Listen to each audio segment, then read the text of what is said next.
After the death of Alexander the Great, his empire didn't fall overnight. It tore itself apart piece by piece, and in the shadows of that collapse, one battle changed everything, then vanished from history. Betrayals, hidden heirs, a war that no one was meant to win. This is the untold story of the Battle of Thatis River. You're watching Footsteps of Empires, and today we uncover the war that history tried to forget.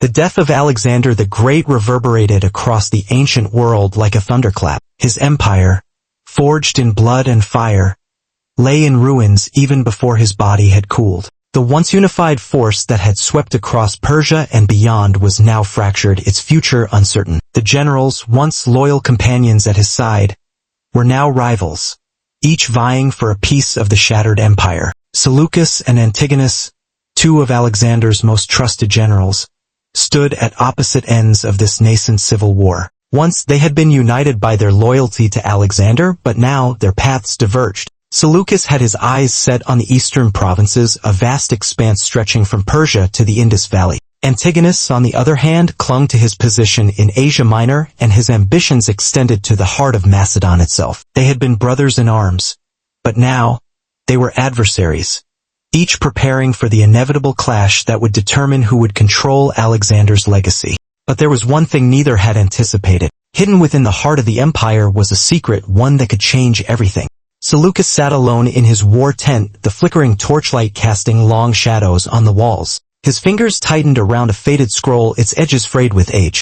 He had found it weeks earlier, buried deep within a forgotten chest among Alexander's personal belongings. A letter, sealed with the king's mark. It was a command, written in Alexander's hand, instructing the generals on the governance of his empire after his death. At first glance, the scroll seemed like just another document of administrative importance. But when Seleucus read it in full, his heart sank. The command spoke of succession, not to one of the Diadochi, but to an heir born not of Macedonian blood, but of a secret liaison Alexander had kept hidden during his conquests. A child unacknowledged by history, far removed from the courts of Macedon. Seleucus gritted his teeth. The revelation gnawed at him. Why had Alexander hidden this? Was it a final gesture of defiance against the power-hungry generals, or had it been a genuine attempt to ensure his legacy lived on through his bloodline? Either way, the discovery posed a threat. Whoever controlled this child controlled the future of the empire.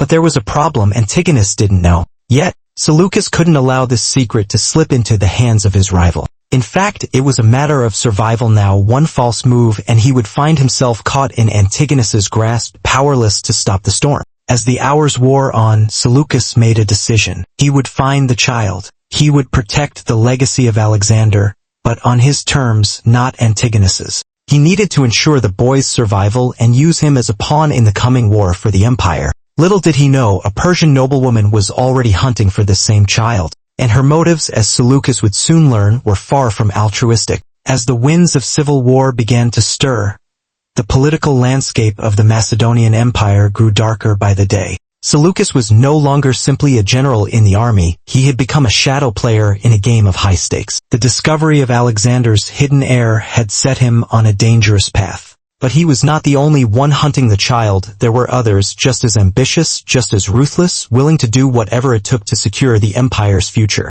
In a quiet corner of the empire, far from the blood-stained battlefields, a Persian noblewoman named Naria stood at the edge of a crumbling fortress. The walls, once grand and formidable, were now in ruins, as if the weight of the empire itself had crushed them underfoot. She gazed out over the desolate plains, her heart as stormy as the sky above. Naria had heard whispers in the darkened halls of Persian courts, whispers of the hidden heir, a child born in secret, away from the eyes of Macedonian generals and Persian nobles alike. Her role in this was not merely a matter of loyalty to the fallen king.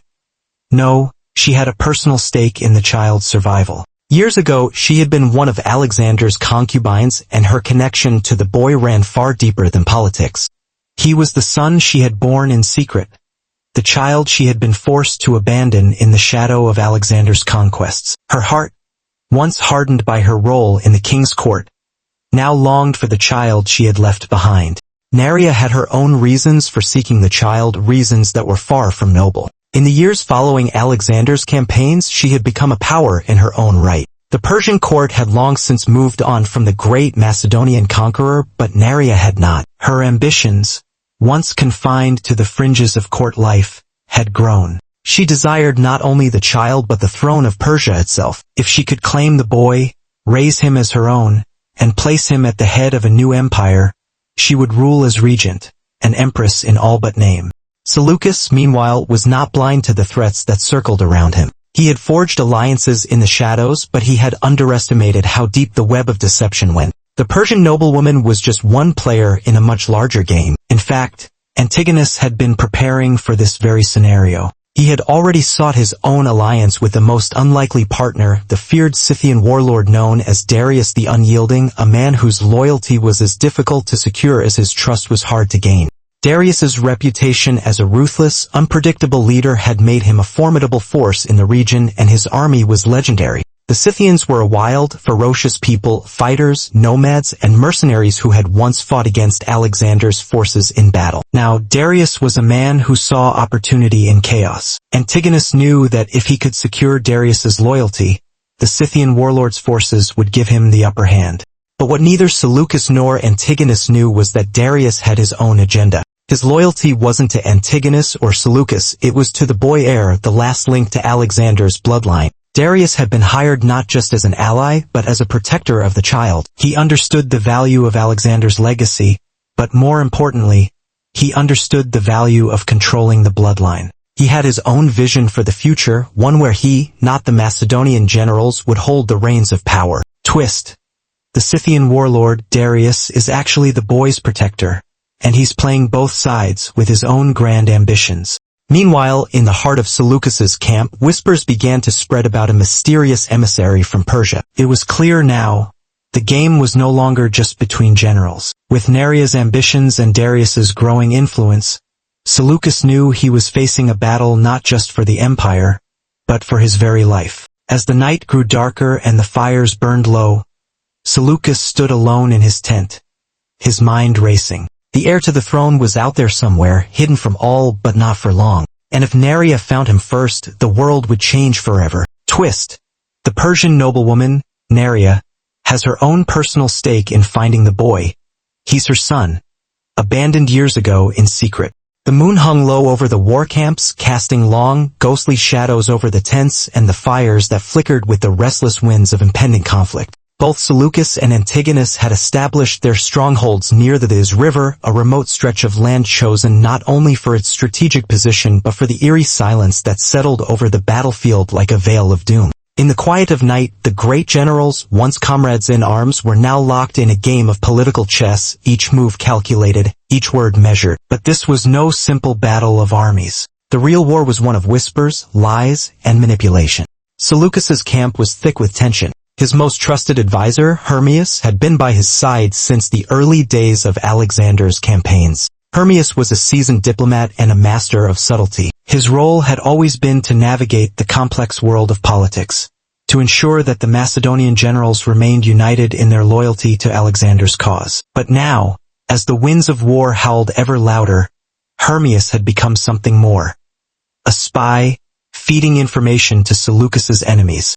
The night was deep when Hermias slipped into the shadows of Seleucus's tent, a bundle of parchment clutched in his hands. His eyes gleamed with a cold, calculating fire, the same fire that had once been the spark of Alexander's empire but had now turned to ashes. Hermias was playing a dangerous game, one that could cost him everything. He had become too enmeshed in the web of lies to turn back now. If Seleucus knew the truth, Hermias would die without honor, his name erased from history.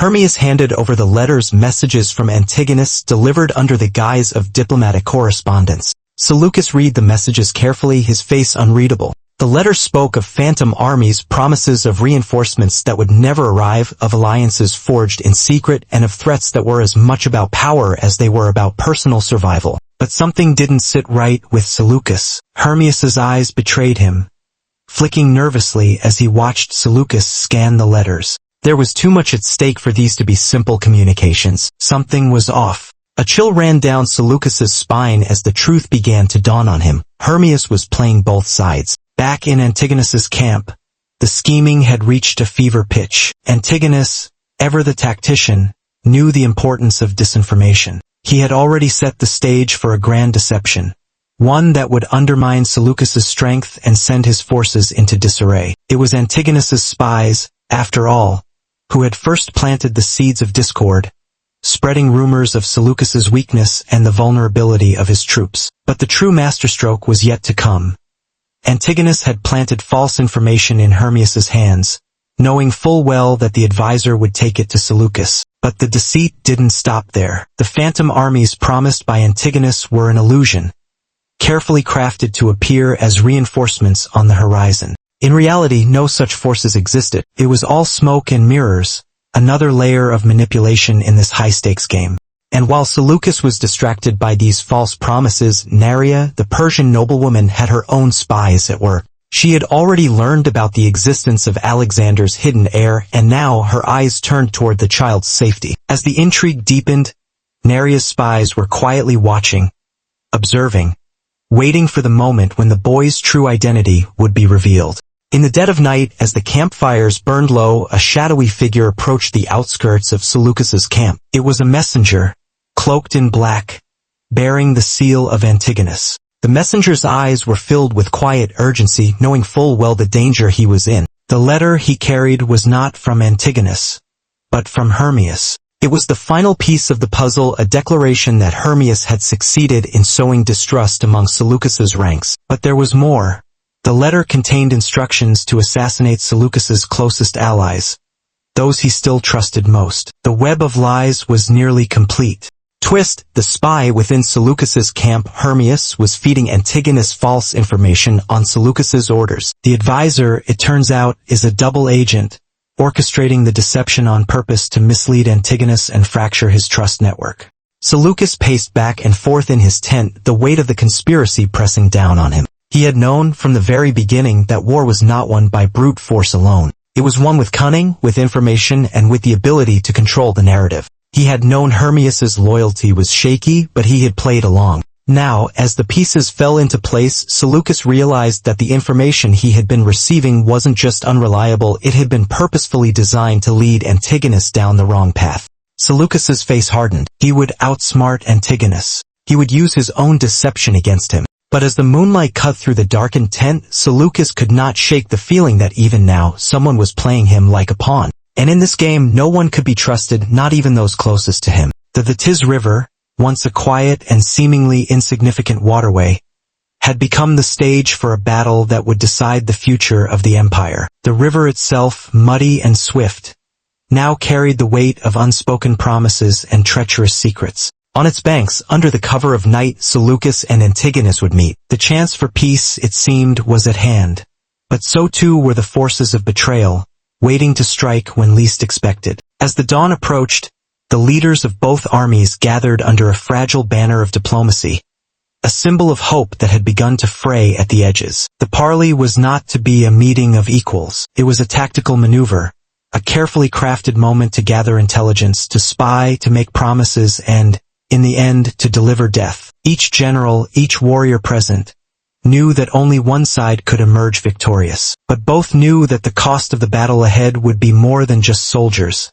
It would cost them their very souls. Seleucus and Antigonus had agreed to meet on neutral ground, a quiet stretch of riverbank where the scent of blood had yet to settle. The air was thick with tension as both sides prepared for what would either be a peaceful negotiation or a brutal betrayal. The generals' tents were set up in a semicircle with guards posted strategically at every entrance and scouts lurking in the distance. The river itself seemed to hold its breath as the two commanders met at the appointed hour. Seleucus arrived first, his face a mask of stoic calm, but his eyes sharp, calculating every detail of the surroundings. Beside him stood his closest confidant, Hermias, still unaware that the man he trusted most had already betrayed him to Antigonus. Seleucus, however, had long suspected Hermias's loyalty was shaky, and now, with every new move in this intricate game, he grew more certain that the advisor was playing a dangerous double game. Antigonus arrived next, his towering figure cutting through the mist like a shadow of war. He too wore a facade of diplomacy, but his eyes burned with the hunger of a man who had long ago decided that the only way to secure his claim to the throne was through ruthless action. Antigonus, unlike Seleucus, did not rely on deception to maintain control. He relied on strength. He trusted in the loyalty of his soldiers, but he also understood that in this game, every moment was a potential trap. The meeting was set and the generals sat across from each other, flanked by their most trusted officers. They exchanged the customary pleasantries, their words polite but hollow. As they spoke, however, their minds were far from the niceties. The air was thick with unsaid threats, and both men knew the true purpose of this meeting was not peace. It was a veiled opportunity to gain an advantage. The war would continue, no matter what was said here. Then, without warning, the tension snapped. A shout erupted from the far end of the parley field. One of Antigonus's guards, his face pale and terrified, rushed forward, pointing toward the river's edge. From the shadows, a group of armed men emerged, warriors in black cloaks, their faces hidden by masks. They were there to kill. Seleucus and Antigonus's guards sprang into action, but it was clear that this was no random skirmish. The assassination attempts had been planned long before the parley began. The first attempt was swift, brutal. Antigonus's personal guard was struck down before he even had time to react. Seleucus's men, caught off guard, scrambled to form a defense, but it was already too late. Another masked figure rushed toward Antigonus, daggers in hand. The general reacted with instinct, parrying the strike and slashing with his sword in one fluid motion. The attacker fell, but not before delivering a deep wound to Antigonus's arm. In the chaos, Seleucus's guards also found themselves under attack and the battle spiraled out of control. The supposed parley had become a blood-soaked ambush. But then a twist, one neither general expected. In the midst of the madness, a lone figure emerged from the shadows. It was none other than Hermias, Seleucus's trusted advisor. But he wasn't there to offer support. Instead, he was leading a hidden force of soldiers. Men who had been planted in both armies for months. His true loyalties lay not with Seleucus, but with Antigonus, and this ambush was his design. The plan was simple: create enough chaos to weaken both sides, then sweep in and claim victory for Antigonus. But there was one problem. Hermias had miscalculated. The figure who emerged from the trees was not Antigonus's ally. It was Darius the Scythian warlord, the one man who had been playing both sides, waiting for the moment to strike. Twist. The assassins who attacked the generals were not solely Antigonus's men, but also Darius's forces, and their true mission was not to kill either general, but to secure the boy heir and remove them both from the equation. Darius's forces moved quickly, their precise strikes cutting through the chaos. As the battle raged, Antigonus and Seleucus both realized that they had been played by Darius, by Hermias, and by the very people they thought they could trust. Their forces faltered. Their plans shattered. The river ran red and the fate of the empire seemed more uncertain than ever. As the dust settled, both generals, bloodied but alive, looked across the battlefield at each other. They had come here to negotiate peace, but instead they had found themselves deeper in the web of deception. It was no longer just about securing the throne, it was about survival. Final twist, one of the guards at the parley who had seemed unremarkable was the lost heir in disguise, observing the chaos unfold. The true heir to Alexander's empire was in the midst of it all, and neither general had noticed. As the battlefield cooled in the aftermath of the failed parley, Seleucus was left grappling with more than just the wounds of betrayal. His armies, battered and broken by the unexpected ambush, began to regroup. But Seleucus had no illusions of victory. The loss of men was staggering, but there was one final weapon that could still tilt the balance in his favor: his prized war elephants. For months, Seleucus had trained and prepared his elephants for this decisive moment. These behemoths, more than just beasts of war, were symbols of his power, towering creatures capable of crushing entire formations of soldiers. They were his ace in the hole, his strategic advantage over Antigonus. But as dawn approached on the day of battle, Seleucus's worst fears would be realized. The night before the battle, Seleucus's command tent was a place of fevered strategy. His officers gathered around the table whispering of the coming assault. The army was preparing for war, but one thought consumed Seleucus: the fate of the elephants. He could feel the weight of the coming battle pressing upon him, and he could not afford to lose this crucial advantage. But when the first trumpet sounded to signal the march, Seleucus was shocked to learn that his elephants, already loaded with armor and weapons, refused to move. They were still tethered, standing in place like statues, eyes wide with confusion. Seleucus hurried to the stables, his heart pounding in his chest. His hands were shaking as he approached the elephants. Something was wrong. Very wrong. As he drew closer, the stench of poison hit him, a sickeningly sweet smell, like death itself. The handlers, once loyal and seasoned men, lay dead or unconscious in the dirt. It was clear that this was no simple accident. The sabotage was deliberate. The elephants, his trump card, had been poisoned. Seleucus's first thought was Antigonus. He had already anticipated that his rival would stop at nothing to ensure his victory, but this was different. The poison was too subtle, too well executed. Whoever was behind this had insider knowledge, someone close to Seleucus's camp. His suspicions immediately turned to his own men. But who among them could betray him so thoroughly? His son, Apollonius, stood beside him, his face grim as he surveyed the scene. Seleucus turned to him, eyes narrowing. Apollonius had always craved command, an ambition that had grown stronger with every passing year. His father had always kept him close, relying on him as a trusted advisor. But now Seleucus could see a darker side of his son emerging, one that would not hesitate to act for personal gain. The sabotage could not have been a coincidence. As Seleucus frantically ordered his men to try and heal the poisoned elephants, he felt the suffocating grip of paranoia settling in. The war elephants were not just a weapon, they were the key to his dominance. Without them, his army would be vulnerable to Antigonus's forces, which had already begun to assemble for battle.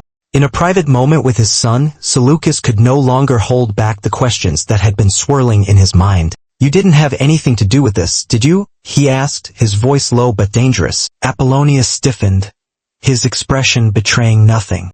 "I don't know what you mean, father," Apollonius replied, his voice too calm. But Seleucus saw the flicker of something in his son's eyes.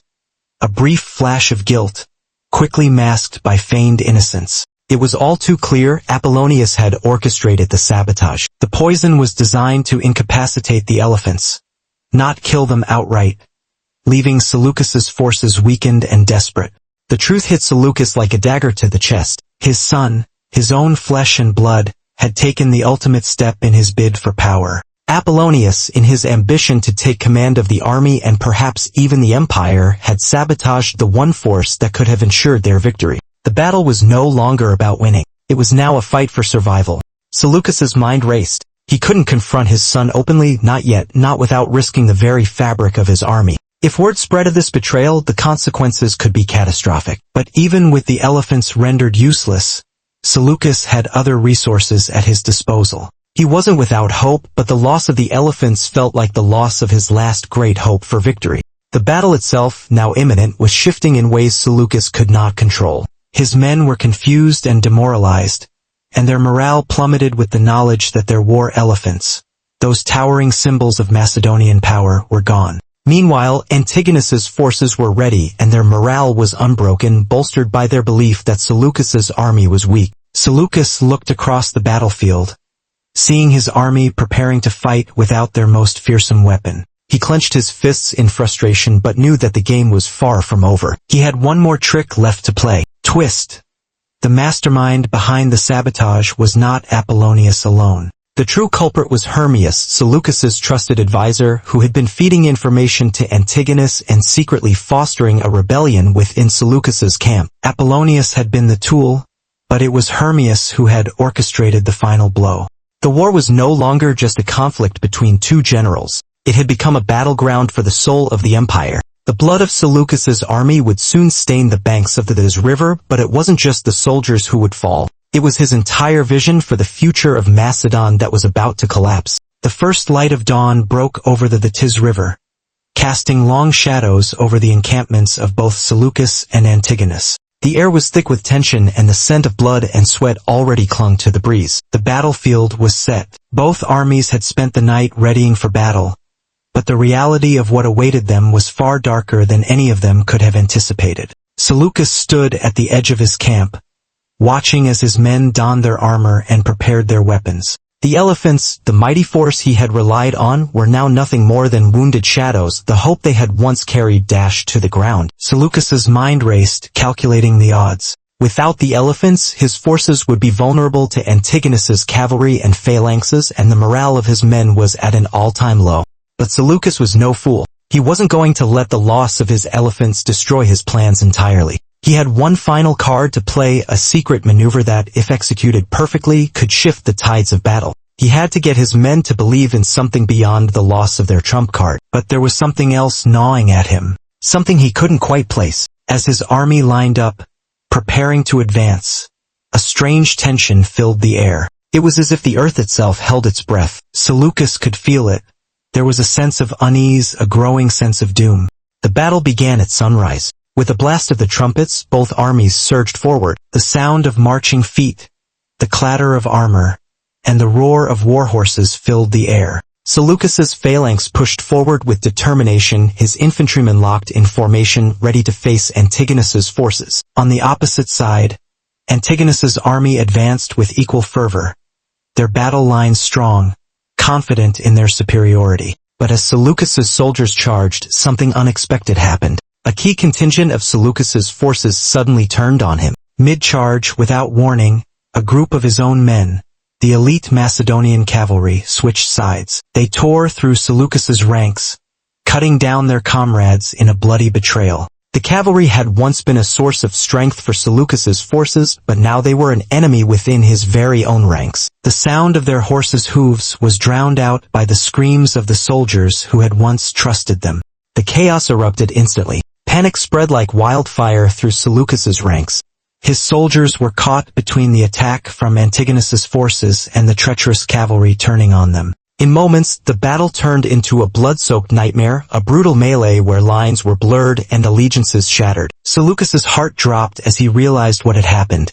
His own men had betrayed him. In the midst of the carnage, the Scythian warlord, the mysterious mercenary who had previously been playing both sides, emerged from the shadows of the hills, riding at the head of a fierce cavalry force. But this was no simple reinforcement for either side. The Scythian was no ally. He wasn't here to help Seleucus or Antigonus. He was here to settle his own agenda.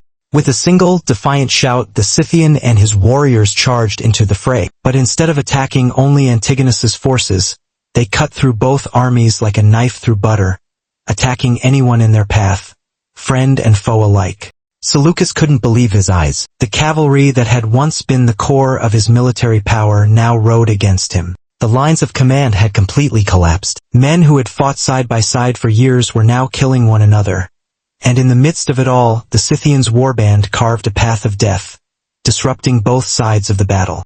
As Seleucus's forces reeled from the betrayal, the Scythian warlord's true intentions became clear. He was no mercenary.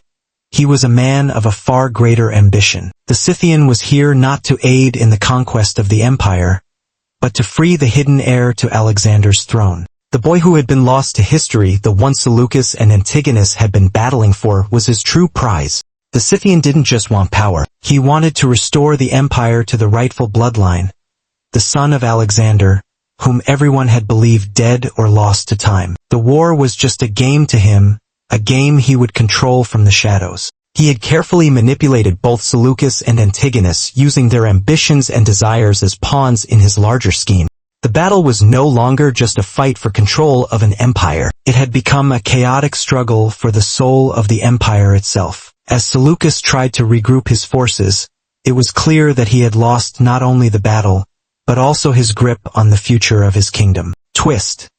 The cavalry that betrayed Seleucus were secretly loyal to the Scythian warlord, who had cleverly orchestrated their defection. The chaos on the battlefield was his doing, designed to destroy Seleucus's forces and create the perfect opening for the heir to be freed. The battlefield now lay in utter chaos, the once carefully planned conflict devolving into an anarchic bloodbath. Amidst the confusion and the screams, Seleucus was forced to confront the grim truth. The battle was lost, and with it, his chances to restore his empire. The Scythian warlord's plan had unfolded in the most unpredictable and destructive way possible. As the day dragged on, Seleucus's soldiers, decimated by betrayal and chaos, began to retreat. The battle was clearly slipping from his grasp, and Antigonus, despite the initial chaos, was beginning to regroup his forces. But even as Seleucus withdrew, he realized that his struggles were far from over. This was just the beginning of something far more dangerous, something that would shake the foundations of the empire. The battlefield was littered with bodies, and the Thatis River began to run red with the blood of the fallen. But as the tide of battle turned, Seleucus knew this was a moment of transformation. The death of the Macedonian army was just a precursor to a much greater upheaval that was yet to come. The Thatis River, once a tranquil, life-giving force in the region, was now a swirling mass of blood and bodies. The battle had devolved into an utter massacre. What was supposed to be a decisive clash between Seleucus and Antigonus had turned into a chaotic, blood-soaked struggle for survival. Horses galloped through the battlefield, trampling fallen soldiers while men fought in the mud and the river's shallows. There was no strategy left, only desperation. Seleucus's once proud army had been torn apart. His phalanx, the backbone of his military might, had collapsed under the weight of defections and confusion. The Scythian warlord had entered the fray with his forces. But he wasn't just fighting for survival. His true purpose was becoming clear. He wasn't here to support Seleucus or Antigonus, he was here to seize the future for himself. His savage cavalry cut through both sides with ruthless efficiency, as if the fight between Seleucus and Antigonus was nothing more than an inconvenience. He had come for the true prize, the heir of Alexander. Amidst the brutal fighting, the boy Alexander's heir emerged from the shadows. He had been hidden in plain sight throughout the battle, a figure shrouded in mystery and uncertainty. The Scythian warlord, knowing his true identity, made his way toward him. His steely eyes locked onto the boy's face with an unsettling intensity. "You are the son of Alexander." The Scythian's voice was low, almost reverent. "You are the rightful ruler. The world is yours to conquer. I will help you take it back." But the boy did not respond with awe or eagerness. Instead, his expression was one of disappointment. A weariness that seemed far beyond his years. The boy had watched the world around him crumble. He had seen his father's empire disintegrate into infighting, greed, and bloodshed. To him, the idea of leading an empire built on such a foundation seemed hollow. He had never asked for this destiny, and he certainly didn't want it.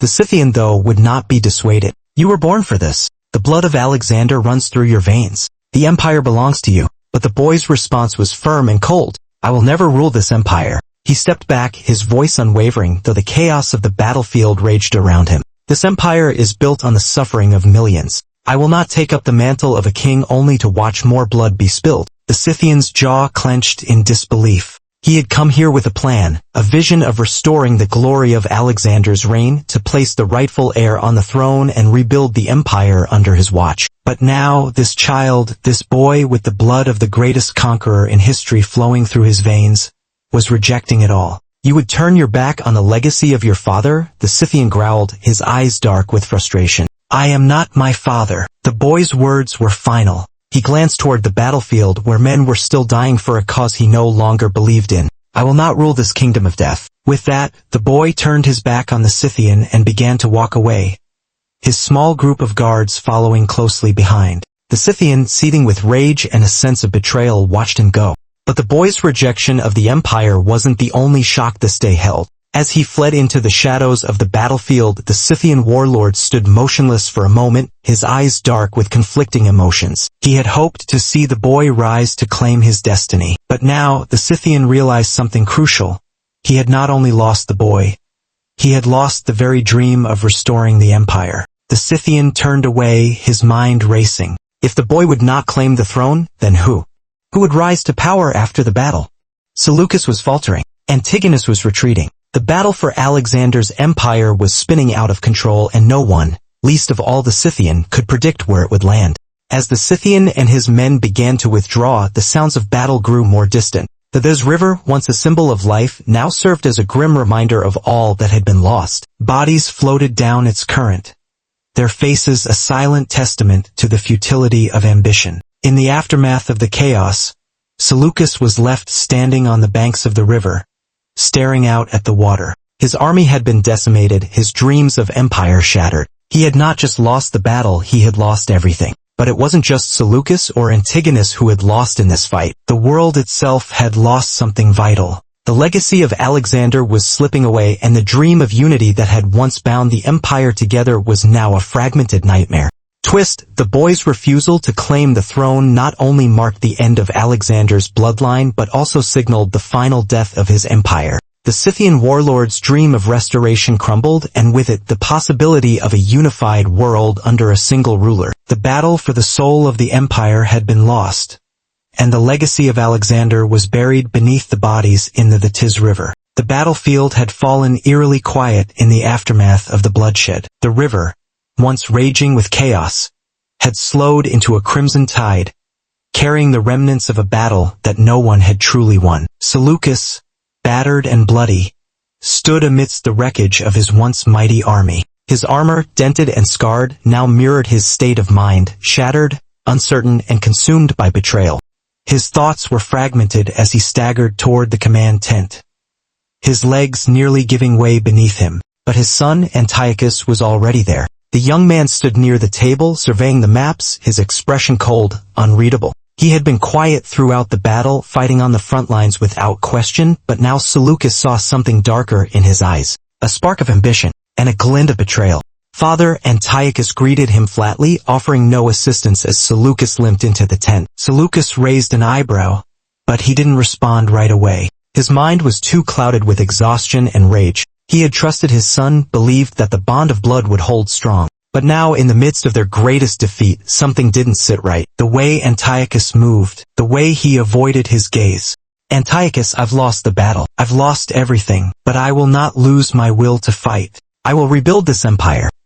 His voice, though weakened, carried the weight of authority. The dream of Alexander's empire had not died yet. Not while Seleucus still drew breath, but Antiochus didn't look at him with respect. He didn't offer the support his father was expecting. Instead, he stared blankly at the map on the table before him, his fingers tracing the borders of lands now lost to the enemy.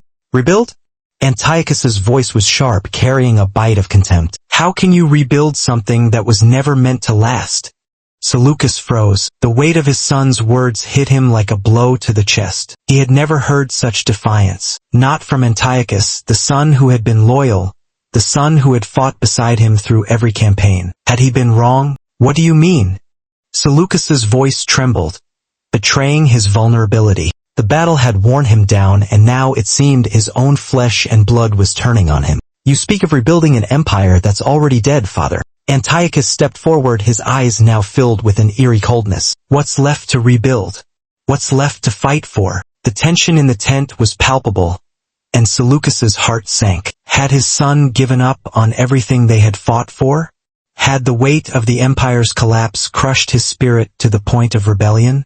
The next words out of Antiochus's mouth sent a shockwave through Seleucus's body. I never wanted this empire. I never wanted your bloodshed. Antiochus's eyes burned with conviction. I wanted a future beyond this, beyond the lies of conquest. The words rang out in the tent, cutting through the air like a blade. Seleucus's world seemed to tilt as if the ground beneath him had been yanked away. His son, the one person he had trusted above all others, had now turned against him, not only in action but in spirit. You've betrayed me, Antiochus. Seleucus's voice cracked. The reality of his son's treachery was more painful than any wound from battle. I trusted you. I fought for you. But Antiochus, without flinching, whispered the words that would forever sever their bond. You failed. I never asked you to fight for me. His words were venomous, a cold dismissal of everything Seleucus had believed in. You failed, and now the world is mine to claim. In that moment, Seleucus understood the truth. His son had never been the loyal heir he had once believed. Antiochus had been waiting for the moment to seize power for himself.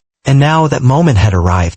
But the betrayal didn't end there. The Persian noblewoman, who had once been a trusted ally, entered the tent just as the tension between father and son reached its breaking point. Her presence was like a shadow, silent yet ominous. She had been playing her own game all along, using her influence over both men, hiding her true motives. Seleucus, she began softly, stepping into the light. Her eyes were filled with sorrow, but beneath it there was a coldness. I have been loyal to you, but there is something you must know. Seleucus turned to her, his anger momentarily replaced by confusion. What do you mean? What is it? I have betrayed you. Her voice was quiet, almost apologetic, but it didn't make the betrayal sting any less. I've been working with Antigonus. I had no choice. He holds power. He promised me a future in his kingdom. The room fell silent. Seleucus's world, already crumbling, now shattered entirely. His son had turned against him. His ally had betrayed him. There was no longer any hope of survival, no path forward. Why? Seleucus asked, his voice barely a whisper. Why betray me? After everything we've been through? Her expression softened, almost regretful. Because, Seleucus, your empire was never meant to last. It was always built on shifting sands. Antigonus saw that, and I saw it too. In that moment, Seleucus realized something crucial. The battle for Alexander's empire had been lost long before the first sword was drawn. The forces of fate, ambition, and betrayal had already determined the outcome, and he had been too blind to see it. Antiochus had turned his back on the empire. The Persian noblewoman had turned her back on him, and he was left with nothing but the ruins of a dream he had fought to preserve.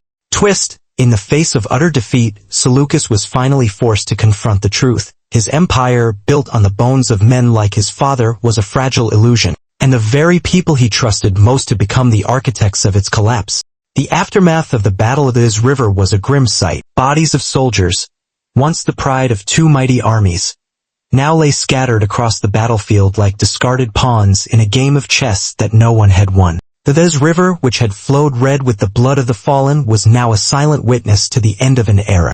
In the command tents, Seleucus and Antigonus were both clinging to life, their wounds grave but not yet fatal. It was a strange twist of fate that in their final moments, they found themselves in the same position, broken, vulnerable, and at the mercy of their own hubris. The empire they had once dreamed of ruling was now reduced to a fractured mess, and in their eyes, the reflection of their failures was unmistakable. But even as their lives teetered on the edge of extinction, the battle for control of the empire was far from over. Their soldiers, disillusioned and leaderless, looked for someone to rally behind. The tides of fate were turning, and the next player to step forward would decide the future. It was then that Antigonus's daughter, Stratonus, stepped from the shadows. For years she had lived in the fringes of history, a figure known only to a few. She was a woman whose name had never been spoken in the halls of power, her existence hidden for reasons both political and personal. Few knew that she had been raised in secret, kept away from the public eye, protected by a web of lies and deceit. Her beauty, intelligence, and ambition had been overshadowed by the larger-than-life figures of her father and Seleucus. But in the wake of their fall, Stratonus saw an opportunity to rise. She had been a quiet observer from the sidelines, watching her father and Seleucus tear each other apart, waiting for the perfect moment to make her move. And now, with the battlefield littered with the wounded and dying, the time had come. The soldiers, whose morale had collapsed in the face of their commander's incapacitation, now found themselves with no clear direction. Stratonus, however, was not intimidated. She stood before them, her back straight, her eyes burning with a fire that could not be ignored. "The battle is not over," she declared, her voice carrying across the camp like a clarion call. "We may have lost men, we may have lost generals, but we have not lost our cause. This empire belongs to those who have the strength to claim it, and I am here to claim it for all of us." Her words cut through the heavy air like a blade, stirring something deep within the soldiers. The silence that followed was thick with disbelief. Could it be true? Could a woman, someone hidden away for so long, be the one to lead them forward? But Stratonus was not finished. She had come prepared. The banners of her father's house were raised high, and she spoke with the authority of someone who had long understood the weight of leadership. "I am the rightful heir to this empire. My father's legacy will not die in the shadow of his defeat." The soldiers, still stunned, looked at one another, unsure of what to make of her claim. But Stratonus was not one to be easily dismissed. She walked toward the front lines of the camp, her eyes scanning the faces of the men who once fought under her father's banner. And in that moment, something extraordinary happened. The men began to kneel. One by one, the soldiers recognized the power she wielded, the power of bloodline and ambition. They had seen the chaos that had ensued after the battle, the disarray, the uncertainty. But now, before them stood a leader who was not just a survivor, but someone who had been playing the game all along. Someone who had manipulated both Seleucus and Antigonus to her advantage. Twist: Stratonus had been the true architect of the chaos. It was her hand that had secretly pushed Seleucus and Antigonus toward their final confrontation. She had planted the seeds of distrust, whispered into their ears, and engineered the battle from behind the scenes. While the two generals fought for the throne, Stratonus had been quietly biding her time, knowing that the empire could not belong to either of them. It would belong to her. The realization hit the remaining soldiers hard. They had been pawns in a game much larger than they had realized. Their loyalty, their bloodshed, had all been part of a plan they hadn't even known they were a part of. And now, the empire was no longer about the men who had fought for it, it was about the woman who had quietly orchestrated their fall. "Follow me," Stratonus commanded, her voice now a whisper of steel. "Together we will rebuild what was lost. We will make this empire stronger than it ever was before." And just like that, the course of history shifted. The men who had once fought under Seleucus and Antigonus now fought under Stratonus, their loyalties redefined in a single moment of clarity. The age of great men, of generals and kings had ended. In its place was a new era, one led by a woman who had long been a ghost in the corridors of power, but now stood in the light, ready to claim what was hers by right and by design. But in the shadows, other forces stirred. The rise of Stratonus would not go unchallenged. There were those who still believed in the old ways.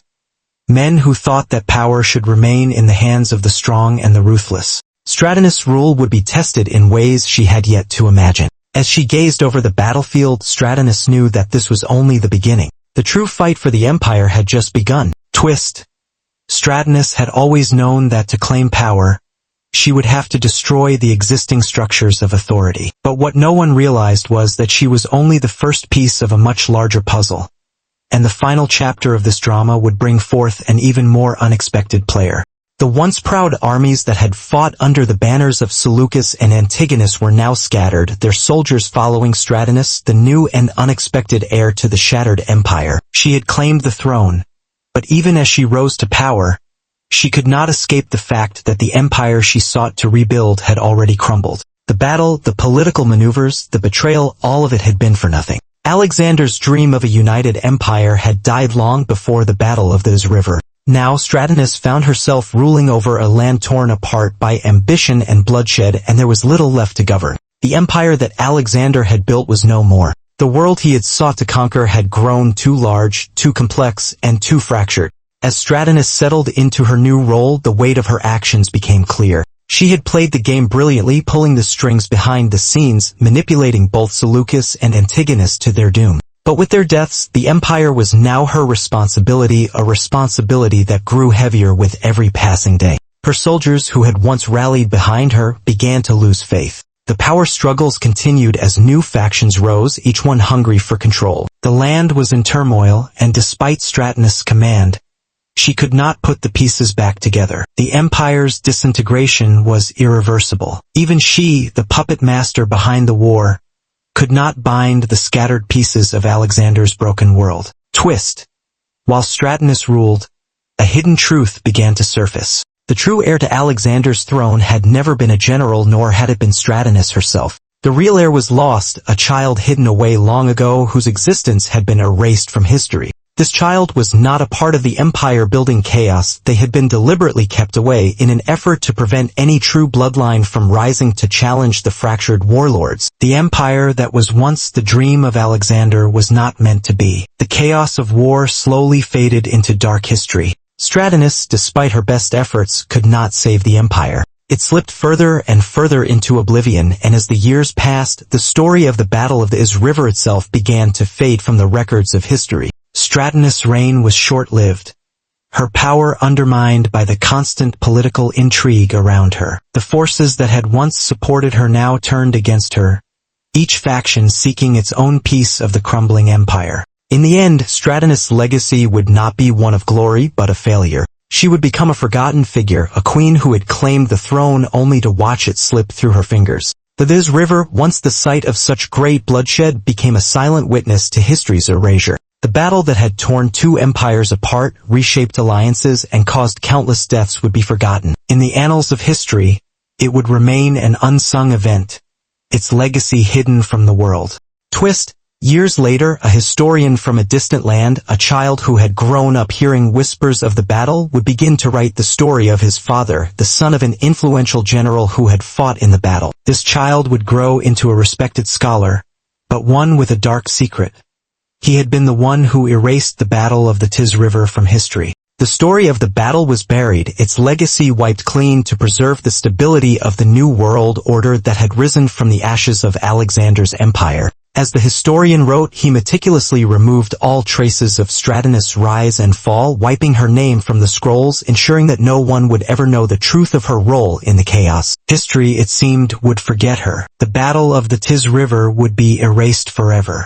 The empire that never was became a footnote in the larger story of Alexander's legacy, a story that would be told again and again, but with key details deliberately excluded. The truth of the empire's fragmentation, the twisted games that led to its fall, and the role of a woman who had dared to claim power, these would remain buried beneath the weight of time. Final twist, the historian, in his efforts to erase the battle, had unknowingly ensured its legacy would endure in secret. The pieces of history that were left behind, scattered fragments in forgotten archives and dusty tombs, would one day be rediscovered, and when that time came, the world would learn of the true nature of the Battle of the Thatis River. But by then, it would be too late. The empire was long gone, and its story would never be the same. As the final words were written, the historian closed his scrolls and walked away, knowing that history had been shaped by his hand. He would never see the day when his deception was uncovered, but in the silence of the present he knew he had changed the course of the past.